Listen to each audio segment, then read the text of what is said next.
I don't trust I don't you care. See, at Urfi, all. listen You to तो that. don't care, then why are you here? Get out. You don't speak like that. Then you are only here. I don't care. वहाँ पे भी I don't care. I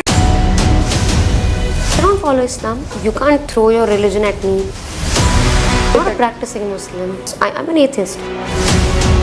दोस्तों, अगर आप भी social media पर update रहते हैं तो अक्सर एक नाम आपने जरूर सुना होगा जो अपने ड्रेसिंग सेंस, फैशन, आउटफिट और स्टाइल के लिए जानी जाती है। सोशल मीडिया पर वह अपने स्टाइल से ही सुर्खियां बटोरती रहती है। ये नाम है उर्फी जावेद का। आज हर दिन उर्फी की खबरें फेसबुक, ट्विटर, इंस्टाग्राम और यूट्यूब में मिल ही जाती हैं। हालांकि उर्फी ने कई टेलीविजन सीरियल्स तथा फिल्मों में भी काम किया है। इसके साथ ही वह बिग बॉस में भी नजर आ चुकी हैं। कहा जाता है ना कि जितना कठिन संघर्ष होगा, जीत भी उतनी ही शानदार होगी। उर्फी को यह पहचान चंद दिनों में हासिल नहीं हुई। हर इंसान की तरह उर्फी के जीवन की भी एक कहानी है जो शायद आप में से काफी लोग नहीं जानते होंगे। इस दुनिया में हर जीव अपनी जिंदगी अपने तरीके से जीने की स्वतंत्रता रखता है, लेकिन हम इंसानों ने यह हक जानवरों और पेड़ पौधों से छीन लिया है। लेकिन हम यही नहीं रुके। हमारे देश में महिला वर्ग को उनके कपड़ों को लेकर सबसे ज्यादा क्रिटिसाइज किया जाता है। उर्फी भी उन्हीं में से एक है।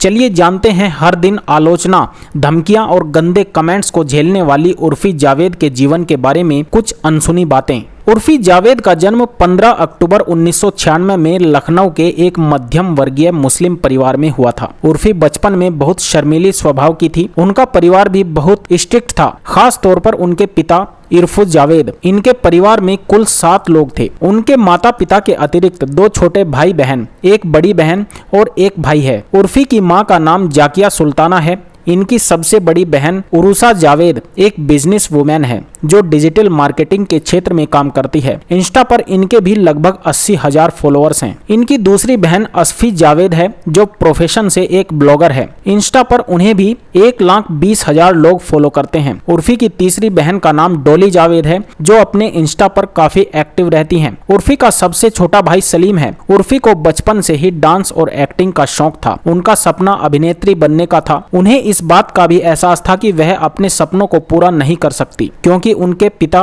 और परिवार वाले कभी भी इस बात की इजाजत नहीं देंगे। इसलिए उन्होंने कभी इस बारे में किसी से बात नहीं की। उर्फी अपने पिता को अपने परिवार का हिस्सा नहीं मानती हैं, क्योंकि उन्होंने उनके परिवार और उर्फी को काफी टॉर्चर किया है। इसके बाद उन्होंने दूसरी शादी भी कर ली। इसी कारण उर्फी और उनके पिता के रिश्ते काफी ज्यादा खराब हो चुके हैं। उर्फी ने अपनी स्कूलिंग लखनऊ के सिटी मॉन्टेसरी स्कूल से पूरी की। उर्फी की स्कूलिंग एक नॉर्मल बच्चे जैसी नहीं रही। उन्हें बहुत ज्यादा बुली और टॉर्चर किया जाता रहा है। दरअसल स्कूलिंग के दौरान उनके साथ एक ऐसी घटना घटी जिससे उर्फी पूरी तरह से टूट गई थी। स्कूल के समय में जब वह 11th क्लास में थी, तब उनके क्लास के कुछ बिगड़े हुए लड़कों ने उर्फी के कुछ फोटोज क्लिक कर लिए। कुछ दिनों बाद जिसे कुछ अडल्ट साइट्स पर अपलोड कर दिया गया था। यह बात उर्फी के घर वालों और उनके रिलेटिव्स को पता चली। इसके बाद उर्फी को घर और स्कूल दोनों जगह भला बुरा कहा जाने लगा। स्कूल के फ्रेंड्स, फैमिली मेंबर्स और रिलेटिव्स सभी तक यह बात पहुंच चुकी थी कि उर्फी की फोटोज अडल्ट साइट पर अपलोड हो चुकी है। फिर उर्फी के घर वालों ने कुछ दिनों के लिए उनका स्कूल जाना बंद करवा दिया, लेकिन जब तक वह वापस स्कूल जाती, उनकी तस्वीरों के बारे में स्कूल की प्रिंसिपल को भी पता चल चुका था। इसीलिए उन्हें स्कूल से भी निकाल दिया गया। उर्फी ने अपने 11th और 12th की पढ़ाई लखनऊ के ही एक दूसरे स्कूल से पूरी की। स्कूल से निकाले जाने के बाद उर्फी अपने घर में ही पाबंदियों में घिर गई। उनके पिता कभी उन्हें भला बुरा कहते तो कभी मारा भी करते थे। उर्फी की मां उन्हें सपोर्ट तो करती थी, लेकिन वह भी उनके पिता के आगे मजबूर थी। उर्फी के पड़ोसियों और रिश्तेदारों में उर्फी की पहचान एक कैरेक्टरलेस लड़की की बन चुकी थी। लोग उनके पिता से यह भी बोलते थे कि उर्फी का बैंक अकाउंट चेक करो, उसने अपनी सेंसिटिव फोटोज को खुद ही लीक करके अडल्ट साइट तक बेची है। उर्फी की मानसिक प्रताड़ना इतनी बढ़ गई थी कि उन्होंने सुसाइड करने के बारे में भी सोचा, लेकिन इससे पहले कि वह सुसाइड करती, उन्होंने तय किया कि वह खुद के लिए कुछ करेगी। सुसाइड करना तो आखिरी रास्ता है, वह तो कभी भी किया जा सकता है। उर्फी जब 17 साल की थी, तब वह अपनी बड़ी बहन उरुसा के साथ घर से भाग गई। वह अपने घर से भागकर लखनऊ के ही एक अपार्टमेंट में अलग रहने लगी थी। इस अपार्टमेंट में वह और उनकी बहन कुछ महीनों तक रही, जहां उनकी बहन छोटे बच्चों को ट्यूशन पढ़ाया करती थी, जिसके लिए उन्हें महीने भर के लगभग 3,000 रुपए मिल जाते थे। फिर उर्फी ने सोचा सोचा इससे कुछ नहीं हासिल होने वाला। उन्होंने लखनऊ से दिल्ली जाने का फैसला किया। वह दिल्ली आ गई। उर्फी दिल्ली में एक कॉल सेंटर में नौकरी करने लगी। जब उर्फी कॉल सेंटर में जॉब कर रही थी तभी एक दिन उनकी मां का फोन आया। उन्होंने बताया कि वह उनके पिता से अलग हो चुकी है, उनके पिता ने दूसरी शादी कर ली है। इसके बाद से उर्फी अपनी मां के संपर्क में आ गई। अब उनके ऊपर उनके छोटे भाई बहन और मां की भी जिम्मेदारी आ गई थी, लेकिन वह दिल्ली छोड़कर वापस नहीं गई। उर्फी को अपने एक दोस्त से पता चला कि 9XM चैनल पर एक एंकर की जॉब है, लेकिन उर्फी के पास उस वक्त इतने पैसे नहीं थे कि वह मुंबई जा सके। उनके पास वापस लौटने का कोई इंतजाम नहीं था। उर्फी फिर बिना कुछ सोचे समझे मुंबई के लिए निकल गई। उन्होंने 9XM के लिए जॉब इंटरव्यू दिया, लेकिन दुर्भाग्यवश उन्हें वहां रिजेक्ट कर दिया गया। उर्फी के पास मुंबई में आगे का कोई इंतजाम नहीं था। तब वह उसी फ्रेंड के साथ रहने लगी जिसने उन्हें उस जॉब के बारे में बताया था। इसके बाद उर्फी के संघर्ष का दौर शुरू हो चुका था। उन्होंने बहुत सारे प्रोडक्शन हाउस के नंबर हासिल किए, फिर एक एक को कॉल करना शुरू कर दिया।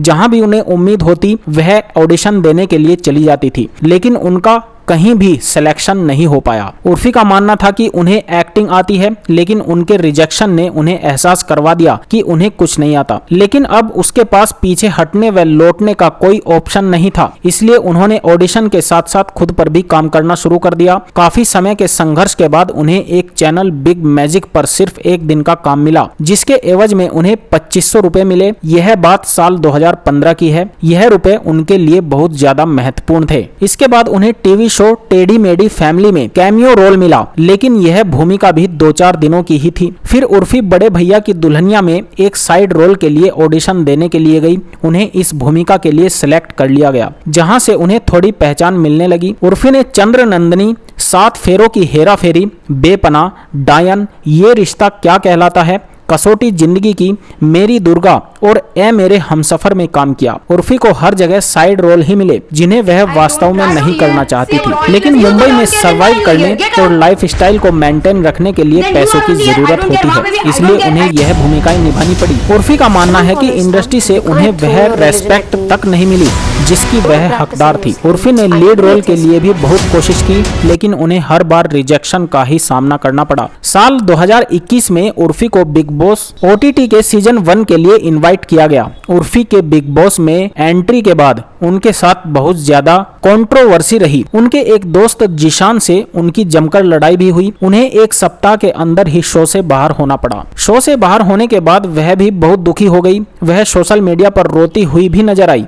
उनका मानना था कि उन्हें बिल्कुल उम्मीद नहीं थी कि वह इतनी जल्दी शो से बाहर हो जाएंगी, लेकिन उर्फी को थोड़े ही समय में बिग बॉस के जरिए अच्छा खासा फेम भी मिल गया। लेकिन वास्तविकता में उनको प्रसिद्धि सोशल मीडिया के जरिए मिली, जहां वे बोल्ड और अंतरिंग ड्रेस पहने नजर आती हैं, जिसके कारण वो बदनाम तो हुई लेकिन इंटरनेट की सेलिब्रिटी बन गई। आज भी जब वो इंटरनेट पर बोल्ड तस्वीरें या वीडियो अपलोड करती हैं तो बहुत से लोग उन्हें ट्रोल करते हैं, उन्हें समझाते हैं। वे कमेंट पढ़कर इन सब को रिप्लाई न देकर उनके कमेंट पर हंसती हैं। उन्हें लगता है कि जैसे उन्होंने इन सब से शादी कर ली है। सभी उन्हें उनकी लिमिट बता रहे हैं। उर्फी ने एकता कपूर की पंच बीट सीजन 2 जैसी वेब सीरीज में भी काम किया है। उर्फी के बोल्ड लुक पर बहुत से लोग उन्हें उनका मजहब भी समझाते हैं। इस पर वह कहती हैं कि उनका कोई मजहब नहीं है, वह किसी भी रिलीजन को नहीं मानती हैं। उर्फी फिलहाल अभी तक तो सिंगल ही हैं, लेकिन वह अभिनेता पारस कलनावती को डेट कर चुकी हैं, जो उनके मेरे दुर्गा नाम के सीरियल में को-स्टार थे। उर्फी को सिंगिंग करना, वर्कआउट करना, ट्रैवल करना और बुक्स पढ़ना काफी पसंद है। उर्फी जावेद की फैन फॉलोइंग काफी शानदार है। हर दिन उनकी फैन फॉलोइंग में इजाफा होता दिख रहा है। उर्फी के सोशल मीडिया पोस्ट शेयर करते ही वायरल हो जाती है। उर्फी जावेद को लोग कंट्रोवर्शियल क्वीन के नाम से भी जानने लगे हैं। उर्फी जावेद अपने अंतरंगी फैशन सेंस को लेकर लाइमलाइट में बनी रहती हैं। कई बार उर्फी को अपने आउटफिट को लेकर ट्रोल का शिकार होना पड़ता है। एक रिपोर्ट के मुताबिक उर्फी जावेद के पास लगभग 178 करोड़ की संपत्ति है। वहीं उर्फी जावेद हर महीने 2 से 5 मिलियन यानी कि 20 से 25 लाख रुपए तक की कमाई कर लेती हैं। उनकी कमाई का जरिया टीवी धारावाहिक फिल्मों के अतिरिक्त मॉडलिंग और विज्ञापन भी है। उर्फी के पास मुंबई में एक आलीशान घर है। इसके साथ ही उनके पास कई आलीशान गाड़ियां भी मौजूद हैं।